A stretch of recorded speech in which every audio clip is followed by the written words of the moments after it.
Graça e paz, irmãos.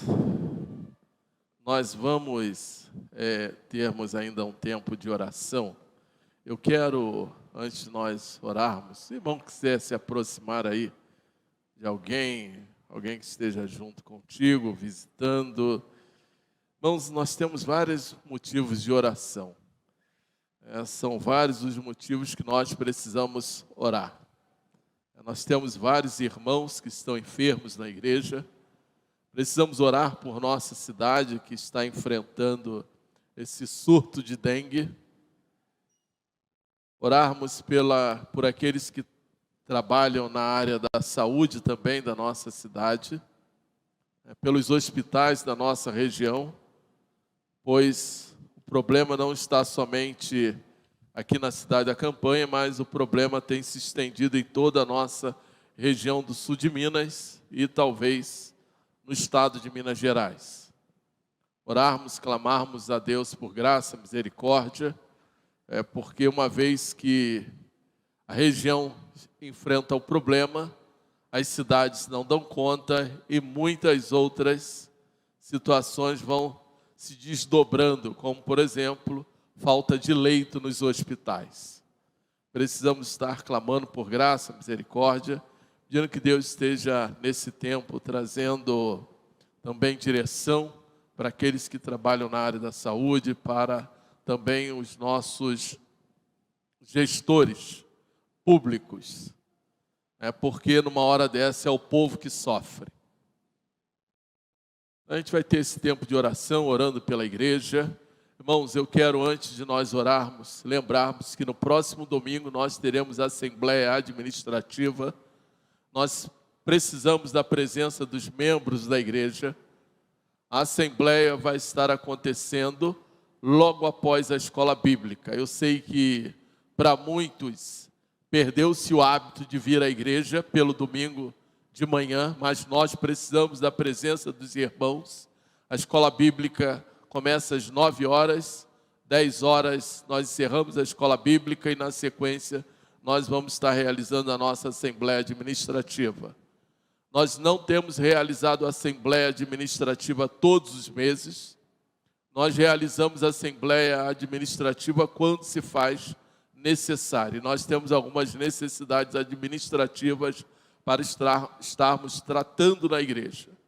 Então a gente precisa conhecer a saúde da nossa igreja, precisamos saber como nós estamos, os membros da igreja precisam ter esta ciência de como anda a igreja, para que nós possamos estar traçando novas direções e prosseguindo na nossa caminhada espiritual. Então, os irmãos membros da igreja estão convocados para o próximo domingo participarem, então, da nossa Assembleia Administrativa. O irmão pode vir à escola bíblica normalmente, mesmo não sendo membro da igreja, não há nenhum problema. E também, se assim o irmão desejar ficar, a gente pretende terminar, no máximo, às 11 horas da manhã.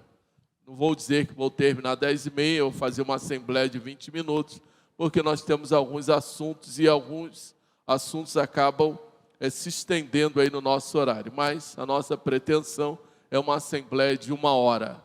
Esteja orando pela igreja, esteja orando pela administração da igreja, pela diretoria da igreja, esteja orando pelos ministérios da igreja, aí por cada membro da igreja, aqueles que congregam na igreja, aqueles que têm estado conosco. Conforme foi falado aqui, faz parte da nossa lealdade e do nosso serviço no reino de Deus.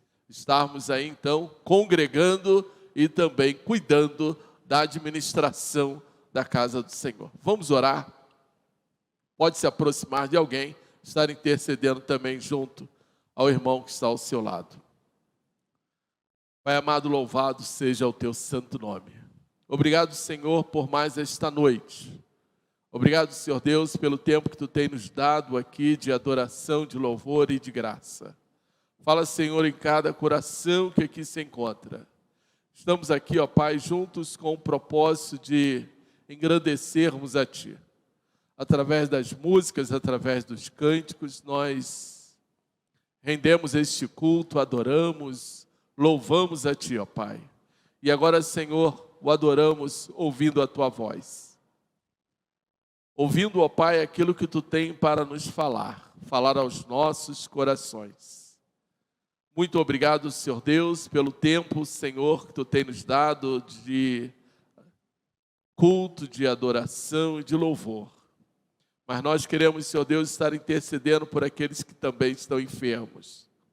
Estar colocando, ó Pai, a vida dos Teus servos, os membros, os nossos familiares. Quantos são os nomes, ó Pai, que poderíamos citar aqui nesta noite, que precisam da Tua graça, do Teu amor, das Tuas misericórdias. Precisam de cura, ó Pai. Precisam de libertação. Precisam, ó Pai, experimentar a salvação. Alguns, Senhor Deus, estão nos leitos de hospitais. Amigos, familiares, estão, ó Pai, passando por um momento tão delicado na sua vida. Enfrentando, Senhor Deus, os medos, aflições, mas ainda, Senhor Deus, tem um fio de esperança, um fio, ó Pai, que os leva a crer que Tu está no controle de todas as coisas. Por isso, Senhor, nós queremos interceder. Intercedemos, ó Pai, pela Secretaria de Saúde do Estado de Minas Gerais, pelos gestores de saúde, ó Pai, municipais, por cada hospital, Senhor, nesse estado de Minas Gerais, na região do sul de Minas, ó Pai. Por cada médico, Senhor Deus, por cada enfermeiro, por cada funcionário desses hospitais. Porque eles também, Senhor Deus, estão sofrendo. Estão ali, ó Pai, se desdobrando para que vidas possam ser salvas, vidas possam ser curadas. Nós, Senhor Deus, ficamos do outro lado, à deriva, orando, clamando, ó Pai, por uma vaga no hospital. Pedimos, Senhor, que Tu possa ouvir a nossa oração, ouvir o nosso clamor, ouvir, ó Pai, o Teu povo que tem, Senhor, buscado a Ti. Rendido, Senhor Deus, não somente culto, mas súplicas ao Teu santo nome. Continua a nos sustentar, ó Pai. Continua, Senhor Deus, a sustentar esta igreja. Fala, Senhor Deus, ao coração do Teu povo. Agora, quando a Tua palavra será ministrada, esse seja também um tempo de crescimento, um tempo de edificação. Usa, Senhor Deus, o Teu servo para estar ministrando a Tua palavra, para falar, Senhor Deus, em cada coração. Que vidas possam ser salvas neste lugar, vidas possam ser edificadas, vidas venham experimentar do Teu poder, da Tua graça, em nome de Jesus. Amém. Irmãos, nós vamos estar dando continuidade ao Evangelho de João, capítulo 5. E eu os convido a abrirem suas Bíblias.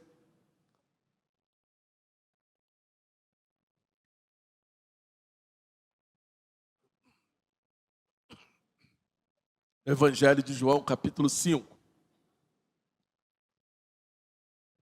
Nós prosseguiremos olhando a cura do paralítico, conforme ministramos no nosso encontro de semana passada. Hoje nós vamos ter um olhar diferente desta passagem. Nós estaremos olhando pela perspectiva, a cura daquele paralítico, agora pela perspectiva de Jesus Cristo. O porquê que Jesus Cristo foi ali naquele local, naquela ocasião, que era uma ocasião de festa, curou aquele único homem em meio a uma grande multidão de doentes, saiu dali daquele lugar e aí então rodou ali ou esteve ali pela cidade, ainda por aquele tempo. Capítulo 5 não narra nenhuma outra cura naquela ocasião. Apenas esta única cura realizada por Jesus Cristo. O olhar de Jesus Cristo envolve a religião judaica e a sua divindade como Filho de Deus.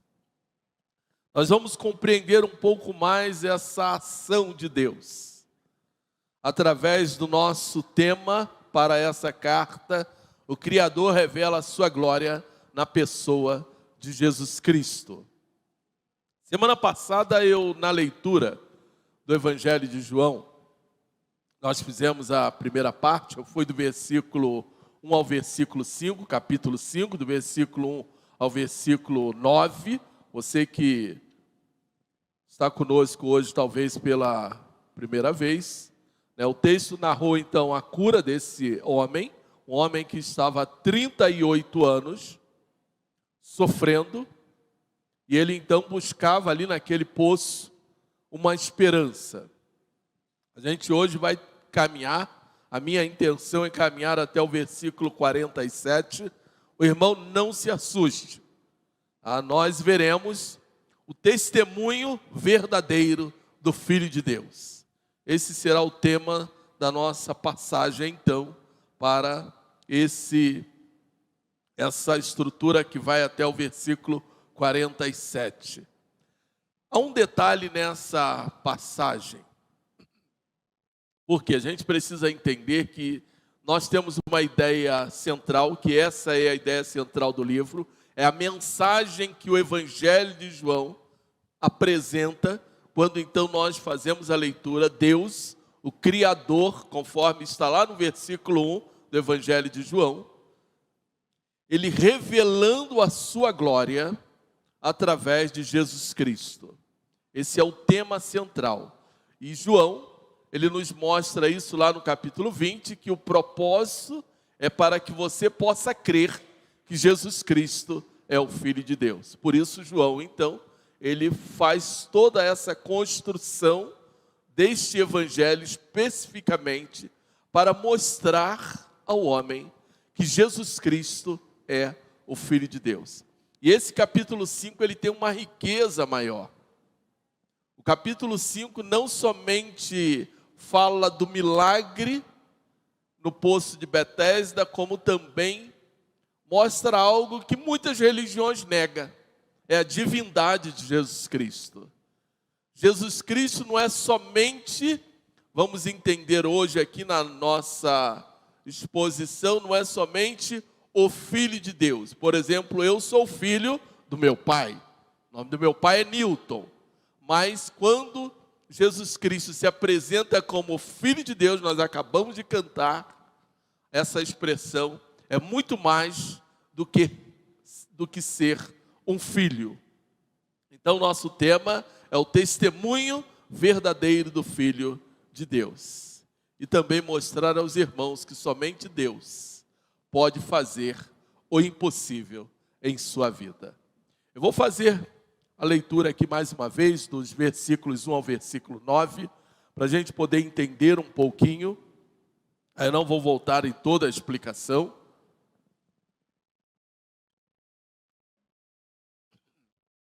Como a gente precisa fazer aqui alguns resumos, para nós ganharmos tempo, então vai ser apenas uma passada.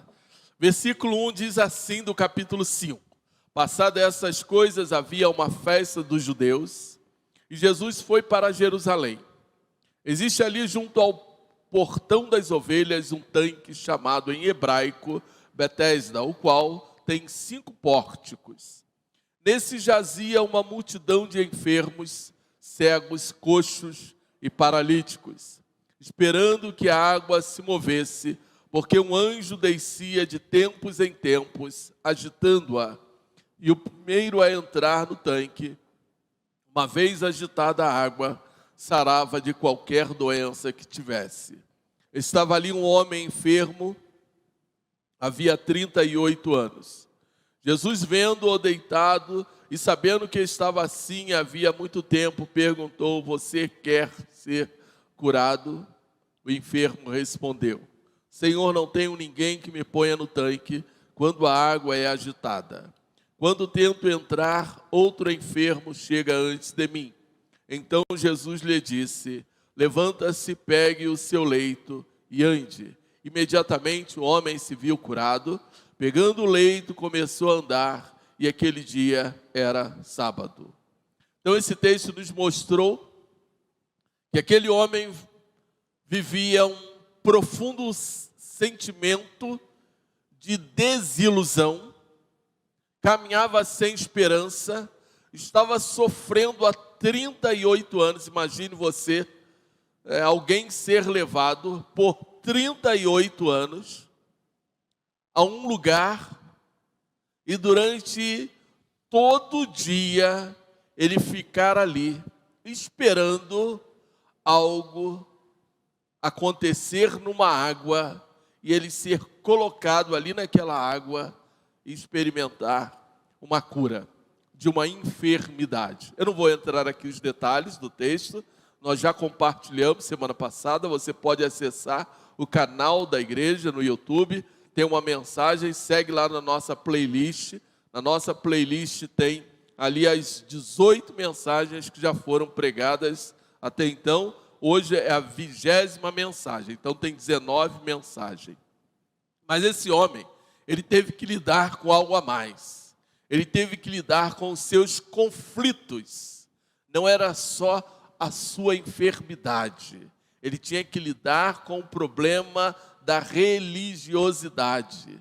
E a sequência desse texto, então, ela traz várias lições que, então, nós vamos compartilhar com os irmãos. Que tem como propósito mostrar que Cristo é muito mais do que um homem, como diz algumas religiões. Algumas religiões pregam que Jesus Cristo era apenas um profeta. Algumas religiões usam essa expressão que está na Bíblia e vai aparecer aqui no nosso texto, Filho de Deus, para mostrar que Jesus Cristo, ele era um homem como qualquer outro e ele utilizava um título, Filho de Deus, assim como usou a expressão Filho de Davi. Algumas religiões pregam isso para desconectar da pessoa de Jesus a sua divindade. E nós cremos que Jesus Cristo era 100% homem e 100% Deus. É isto que este texto aqui está nos mostrando. Cristo é muito mais do que o Messias revelado aos judeus e os judeus não receberam. Jesus Cristo, ele testemunha ser o verdadeiro Filho de Deus e o verdadeiro Deus, através das suas ações e das suas atitudes. Ele se assemelha ao próprio Deus através das suas obras. E aqui a expressão semelhança não é a mesma semelhança que nós temos com Deus. Porque a Bíblia diz que o homem foi criado à imagem e semelhança de Deus. O homem é a imagem de Deus porque ele é um ser espiritual. Ainda que ele tenha carne, ele tem espírito. Mas o homem também é a semelhança de Deus porque nos seus atributos humanos, ele pode então se assemelhar a Deus através do Espírito Santo. Conforme diz o apóstolo Paulo em Gálatas capítulo 5. Então, Gênesis nos mostra que o homem foi criado à imagem e semelhança de Deus. Existem alguns atributos que somente Deus tem, mas outros atributos o homem também pode, ou o homem adquire quando tem um relacionamento com Deus, e ele então recebe assim o Espírito Santo de Deus. Mas como verdadeiro Filho de Deus... Estou sem som, não?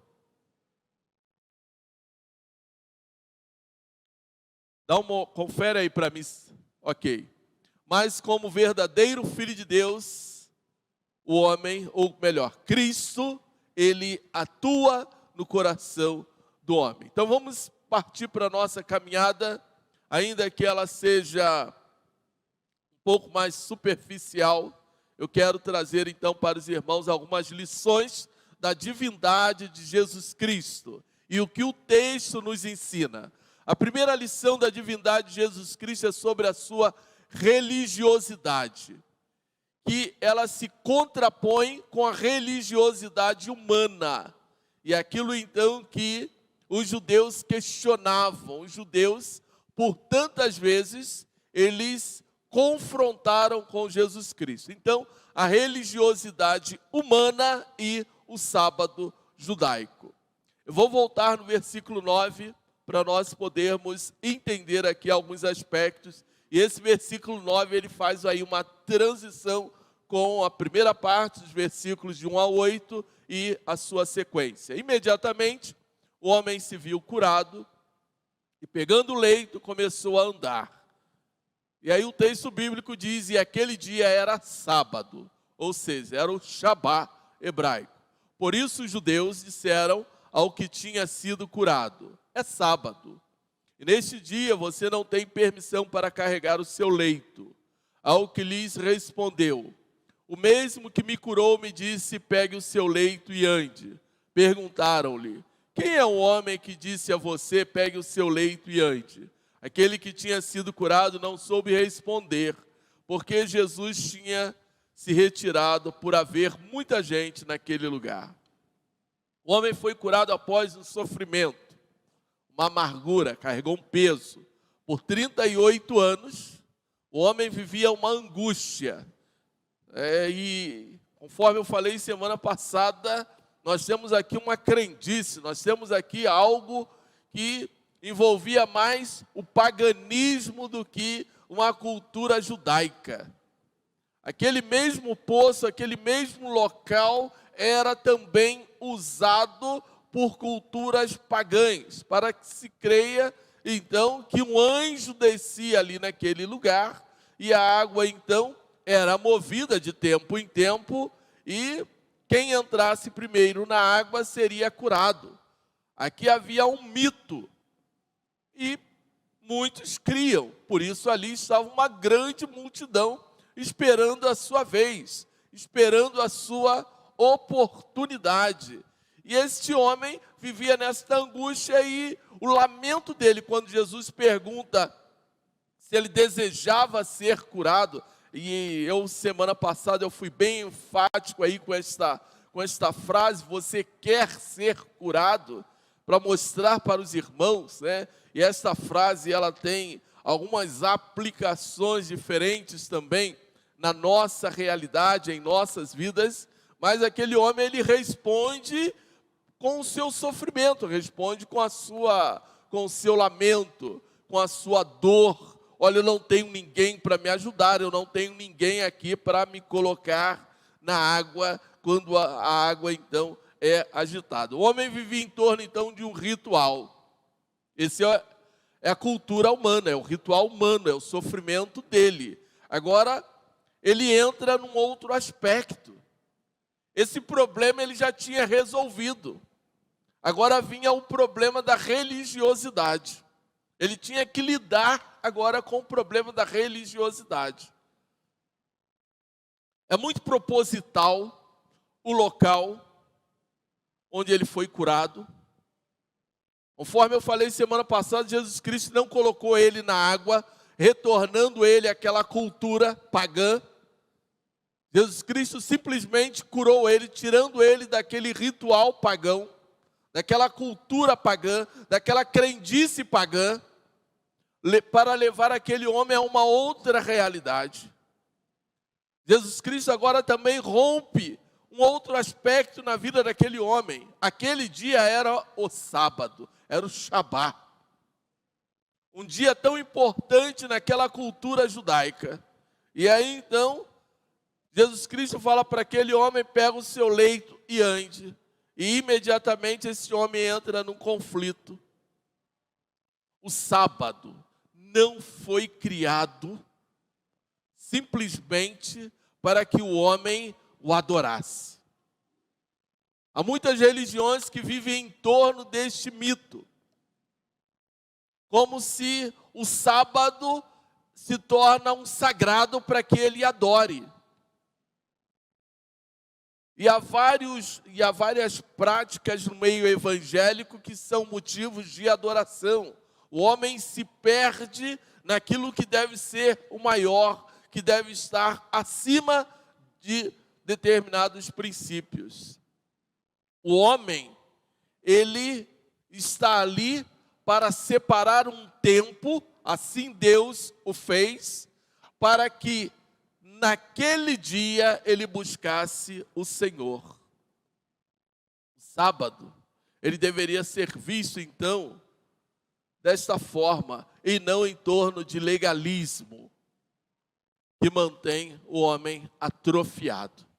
Imagine, olha, você hoje foi curado, mas você vai ficar aí, você vai esperar o primeiro dia da semana, porque você não pode sair daí. Se você sair, vão levar a sua cama.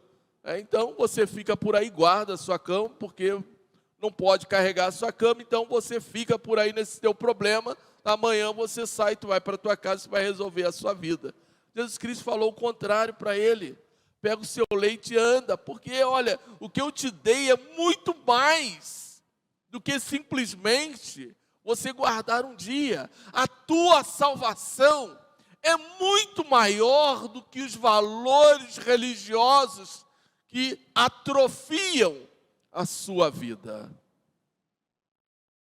Hoje é sábado e não te é lícito carregar o leito. Essa é a visão daqueles que não conseguem enxergar que o nosso Deus é muito maior do que dias e valores religiosos. A resposta daquele homem é: aquele que me curou, esse me disse, toma o teu leito e anda. Mas, só que ele não sabia falar daquele que o salvou, daquele que o curou. Esse é o nosso problema. Nós fomos libertos por Cristo Jesus, nós fomos salvos, mas nós não sabemos falar de quem nos salvou. A segunda lição da divindade de Jesus Cristo que o nosso texto apresenta é que a doença,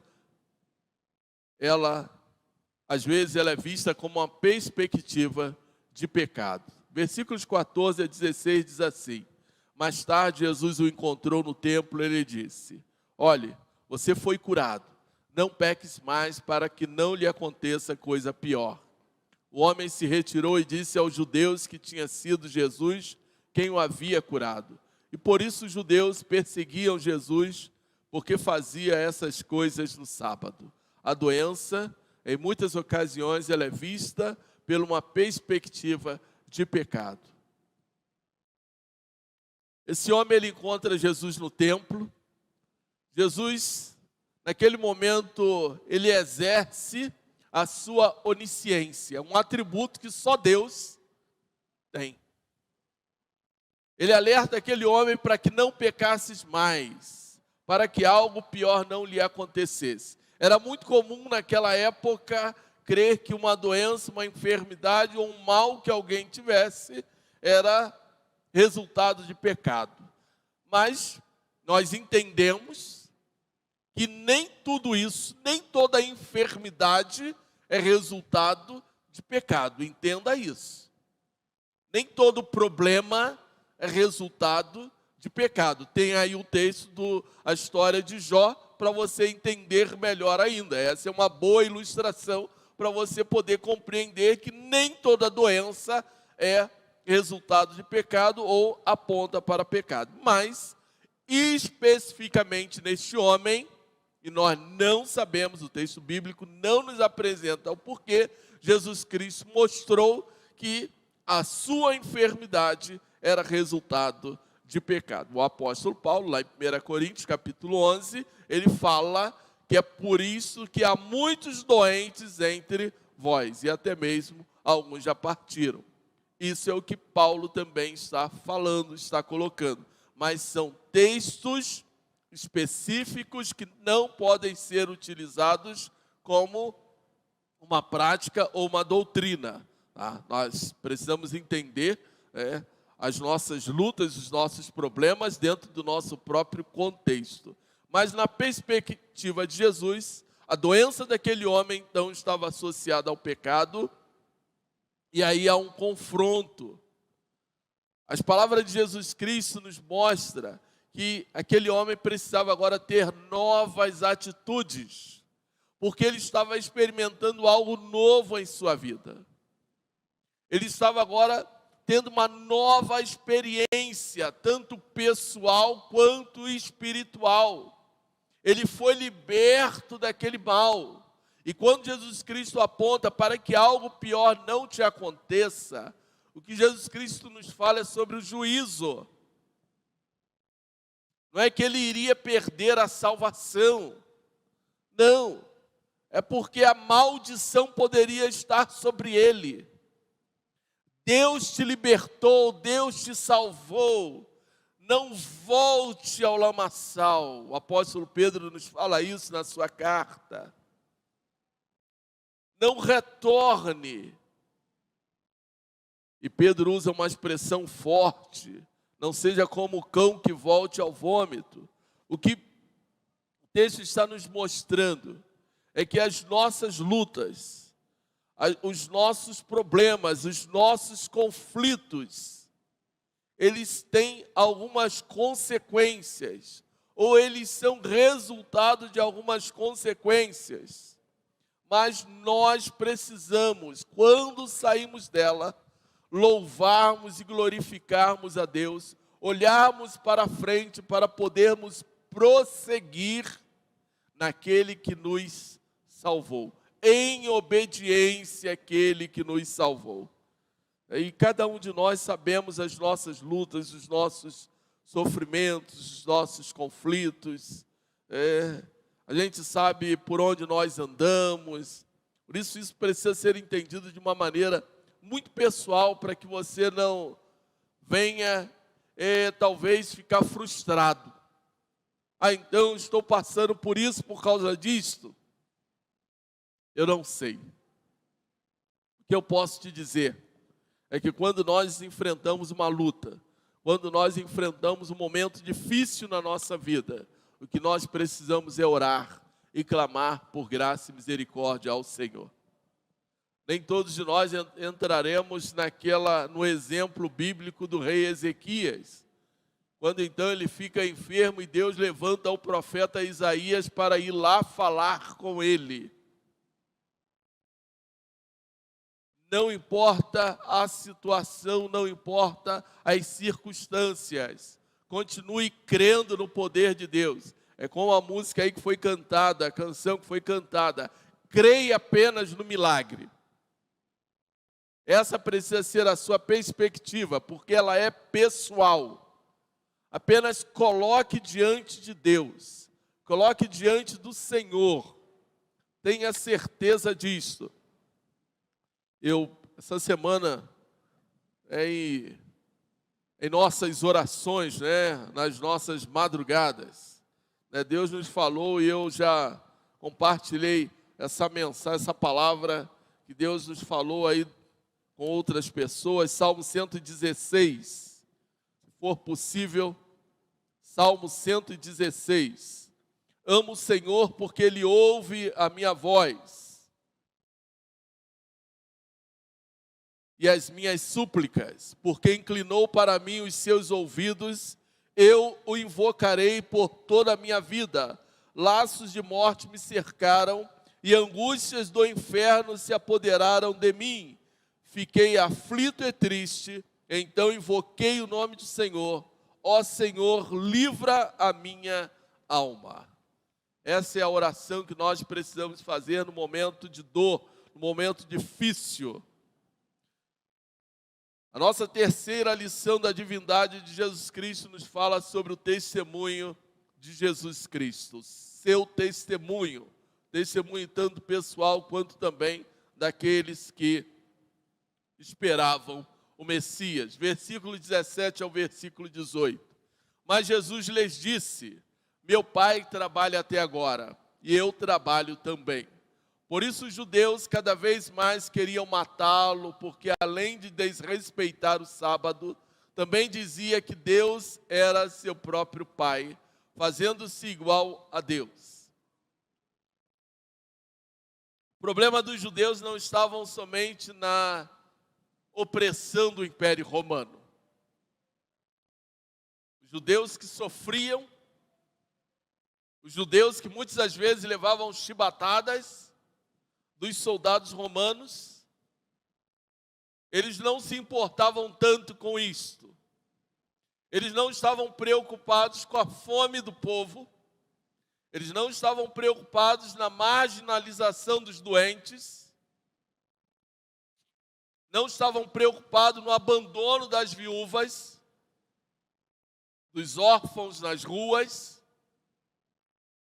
mas a preocupação deles era de que, ainda que a pessoa estivesse marginalizada, ela tinha que cumprir a lei. Para os judeus não importava a mensagem que Jesus Cristo estava pregando,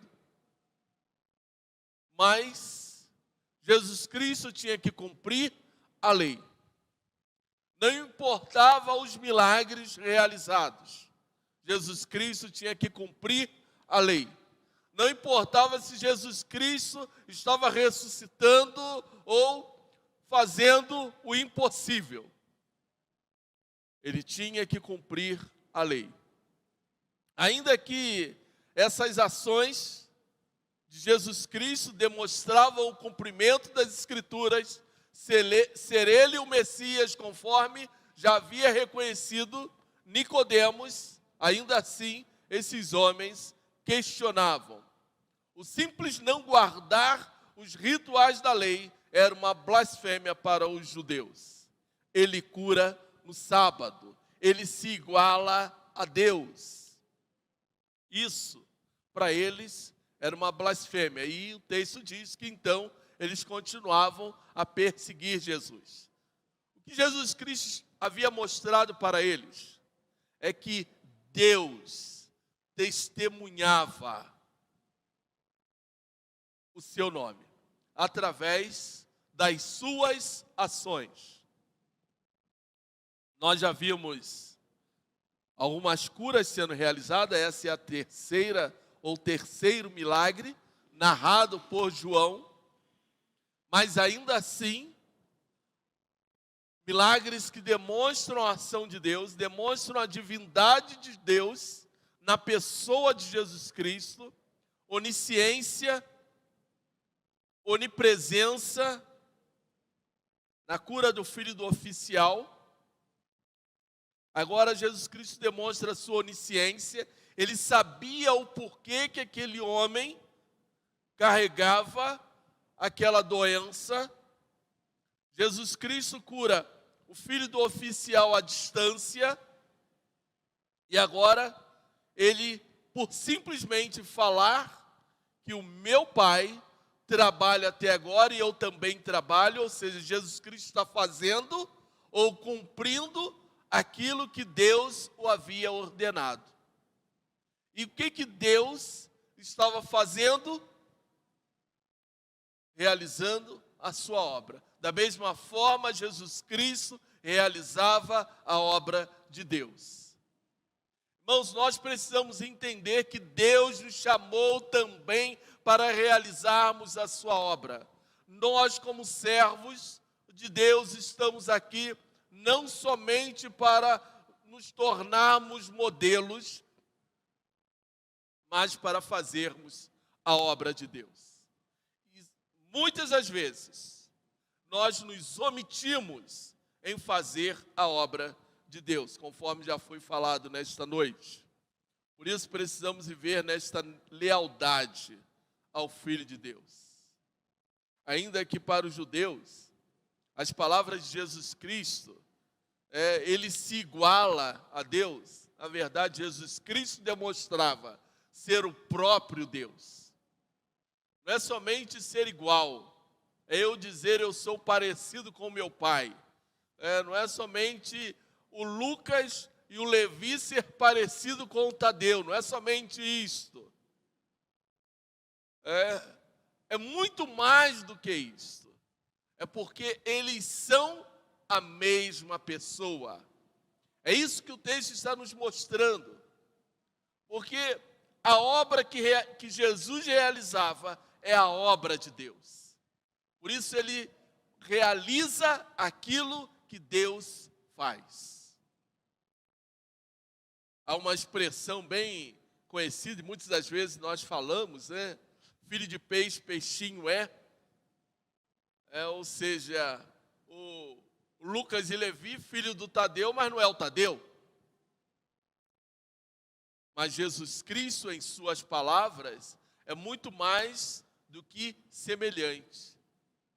Em aparência ou personalidade, as palavras de Jesus demonstravam que a sua obra era a obra do próprio Deus. Por isso, João, versículo 18, diz que ele é a revelação da glória de Deus.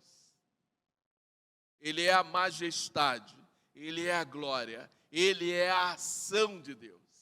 E aí você pode utilizar aí algumas desse texto para compartilhar, para ler com aqueles que não creem que Jesus Cristo é o próprio Deus. Aqueles que negam a divindade de Jesus Cristo. Aí tu pode mostrar para ele. Não é somente ser filho de Deus, mas é a revelação do próprio Deus. A nossa quarta lição, que o texto bíblico aqui então nos ensina, é que o Pai e o Filho são um. E aqui é um plural no singular. São um. Ou seja, é a trindade sendo revelada aqui nesse texto. E aí os versículos, a gente vai, versículos 19 ao versículo 20. Então Jesus lhe disse: em verdade lhes digo que o Filho nada pode fazer por si mesmo, senão somente aquilo que vê o Pai fazer, porque tudo o que este fizer, o Filho também faz. Porque o Pai ama o Filho, lhe mostra tudo o que faz, e as maiores obras que esta lhe mostrará, para que vocês fiquem maravilhados. Algumas das obras que Jesus Cristo fez, elas são muito específicas, como a ressurreição de Lázaro, como outras curas que Jesus Cristo atuou, a multiplicação dos pães, capítulo 6, os 7 milagres narrados por João neste evangelho não somente demonstram a autoridade espiritual de Jesus Cristo, andar sobre as águas, parar tempestade, tudo isso que os evangelhos vão nos mostrando, não somente mostra a divindade de Jesus Cristo, mas algo que somente é possível Deus fazer. Nós encontramos nos evangelhos, por exemplo, Jesus Cristo perdoando pecados, e os judeus questionavam: quem é ele que até pecados ele quer perdoar, se só Deus pode perdoar pecado? E é isso que Jesus Cristo está falando, está mostrando: olha, o que é mais fácil fazer? Eu dizer, perdoados estão os teus pecados, ou toma teu leite e anda? Eu estou apenas mostrando essa mesma verdade acontecendo numa outra passagem. Que é quando, então, desce um coxo num local que Jesus Cristo estava dentro de uma casa, e ali Jesus Cristo, então, diz para aquele homem: perdoados estão os teus pecados, levanta e anda. E aí Jesus Cristo é questionado por causa desta atitude, por causa dessas palavras. O que Jesus Cristo está nos mostrando é a presença do Pai, a ação do Espírito Santo na vida dele. É isso que o texto está nos mostrando, é essa trindade. É aquilo que Jesus Cristo, lá no Evangelho de João, capítulo 17, vai nos mostrar na sua oração sacerdotal: eu e o Pai somos um, mostrando para os seus apóstolos. E é isso que nós também precisamos viver nesta mesma experiência. A trindade, ela é revelada nas palavras de Jesus Cristo. O Pai ama o Filho, o Filho honra o Pai. E são através dessas obras que a glória de Deus é revelada. E nós precisamos crer, declarar que Deus é um só. O Pai, o Filho e o Espírito Santo é um só. Não é são um só, é um só. Porque é a trindade única de Deus. E aí então a nossa quinta lição nos mostra a autoridade de Jesus Cristo e o seu juízo. Versículos então, dos versículos 21 e o 27, caminhando até o 27, Jesus Cristo nos fala o seguinte: pois assim como o Pai ressuscita e vivifica os mortos, assim também o Filho vivifica aquele a quem quer.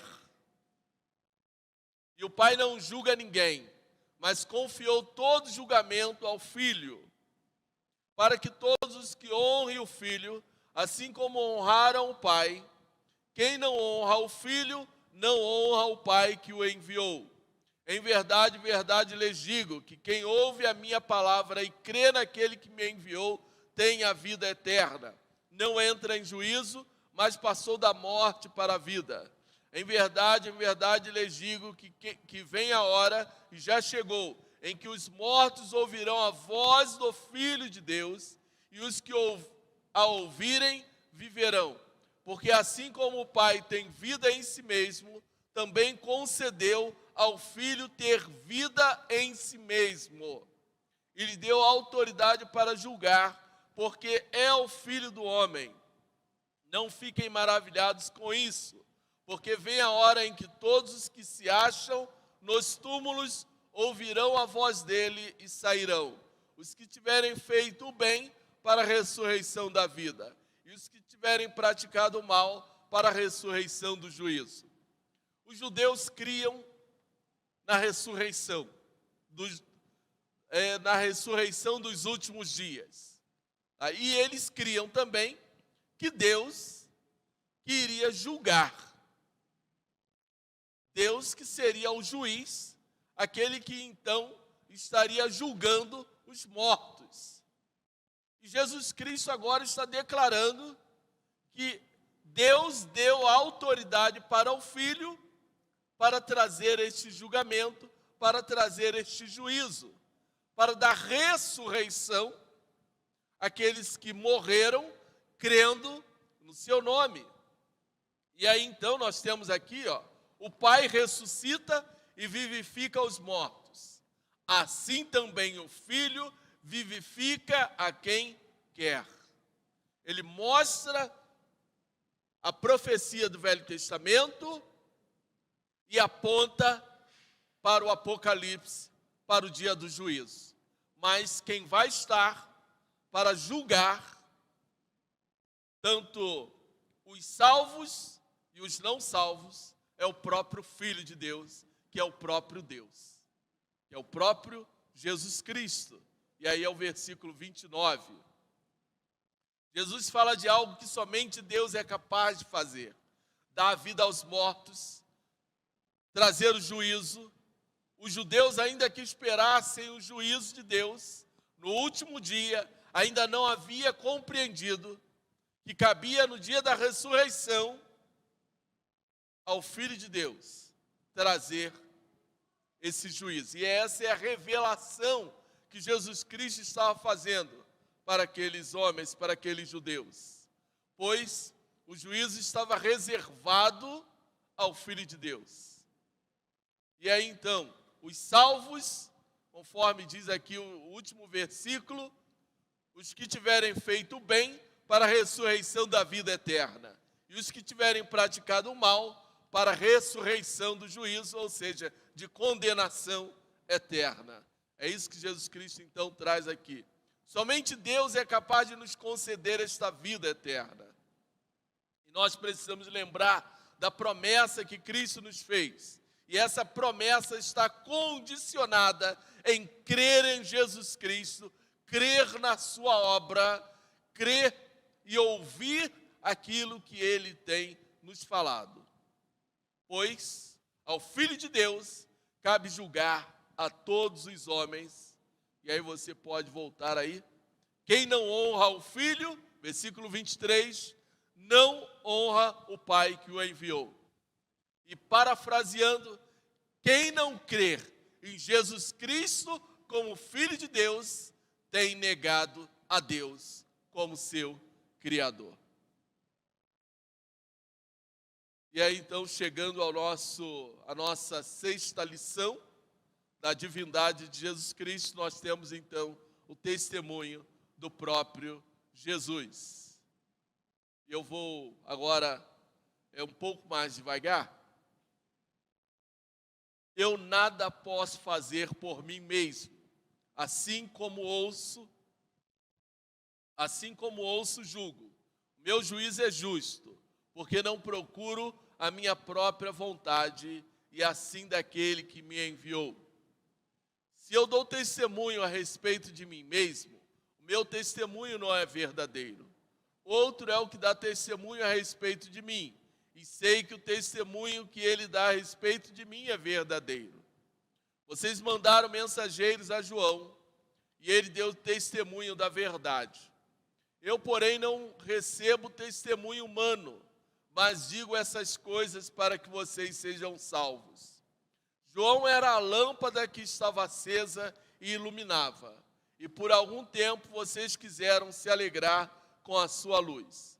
Mas eu tenho maior testemunho que o de João, porque as obras que o Pai me confiou para que eu as realizasse, essas que eu faço, testemunho a meu respeito de que o Pai me enviou. O Pai que me enviou, esse mesmo, é que tem dado testemunho de mim. Vocês nunca ouviram a voz dele, nem viram a sua forma. Também não tem a palavra dele permanente em vocês, porque não creem naquele que o enviou. Vocês examinam as Escrituras, porque julgam ter nelas a vida eterna. E são elas mesmas que testificam de mim. Contudo, vocês não querem vir a mim para ter a vida. Eu não aceito glória que vem de pessoas. Sei, entretanto, que vocês não têm o amor de Deus em vocês. Eu vim em nome de meu Pai, e vocês não me recebem. Se outro vier em seu próprio nome, vocês certamente o receberão. Como podem crer, vocês que aceitam glórias uns dos outros e não procuram a glória de quem vem do Deus único? Não pense que eu os acusarei diante do Pai. Quem acusa vocês é Moisés, em que puseram a sua esperança. Porque se vocês de fato crescem em Moisés, também creriam em mim, pois ele escreveu a meu respeito. Se, porém, não crerem nos escritos dele, como crerão nas minhas palavras? Irmão, Jesus Cristo, ele dá testemunho de si próprio. Eu falei aqui no início, que Deus testemunha do Filho através das suas obras. João Batista, tanto os judeus que foram até ele perguntar se ele é o Messias, e ele falou que ele não era o Messias, mas que viria alguém após ele que era maior do que ele, e ele não era digno nem mesmo de desatar as suas sandálias. E aí então, vem Nicodemos e reconhece nas ações, nas práticas, nas palavras, que Jesus Cristo era o Messias.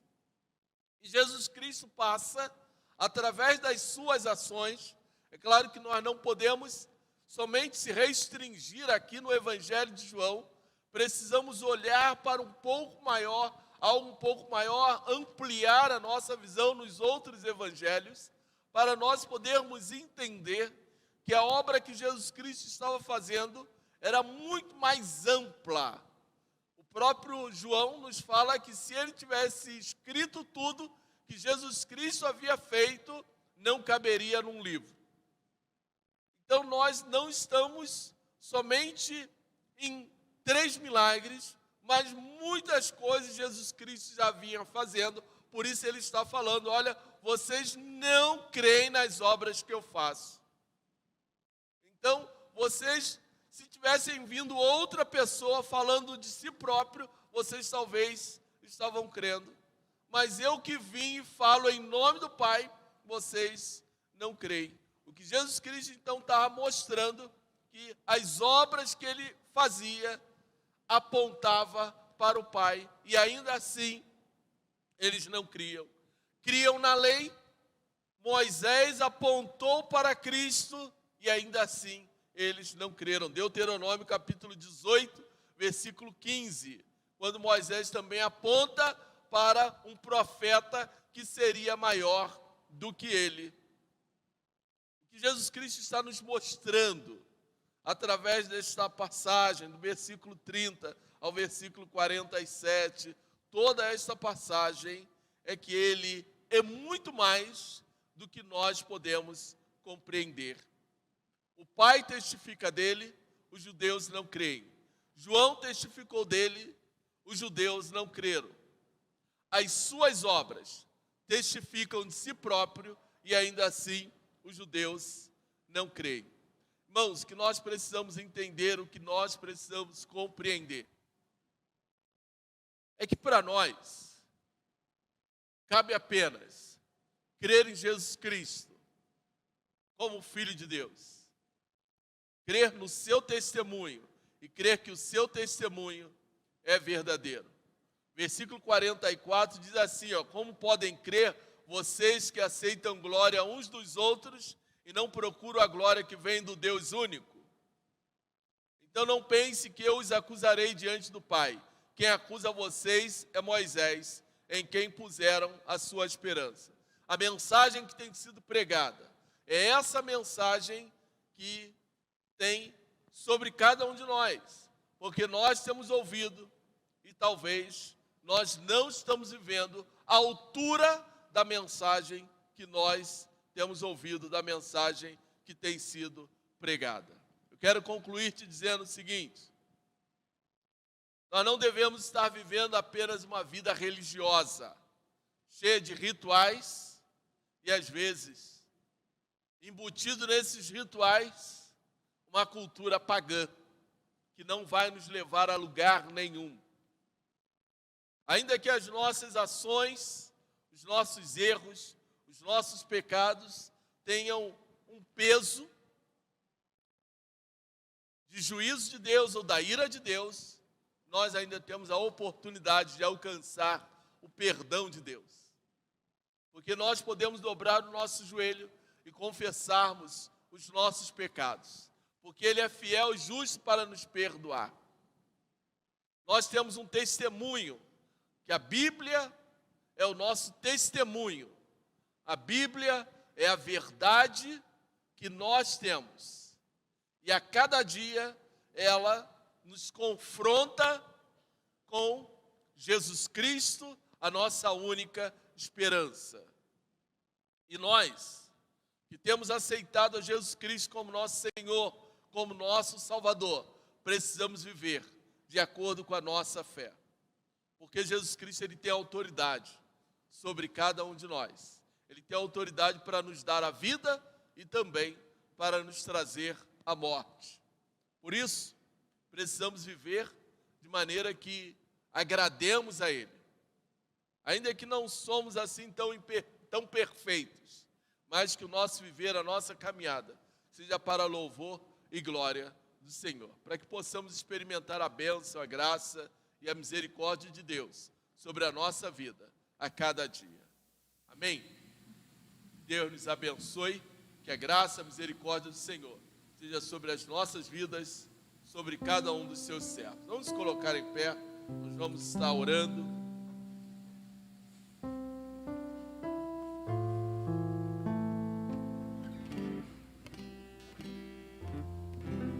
Mais uma vez, é um tempo para nossa reflexão, é um tempo para nós podermos sair daqui nesta noite, refletirmos sobre a nossa vida, a nossa caminhada. Sei quantos de nós temos carregado o nosso leito, as nossas lutas, os nossos desafios, as nossas frustrações.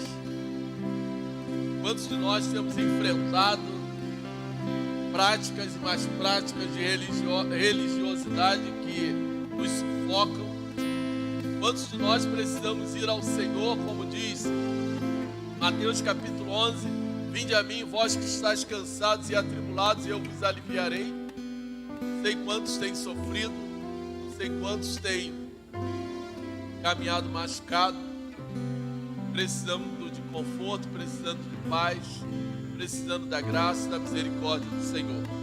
Mas que nesta noite nós possamos refletir que nós adoramos um Deus, Senhor e Criador. Nós podemos colocar nas mãos dele a nossa vida. Ele é fiel e justo para nos perdoar.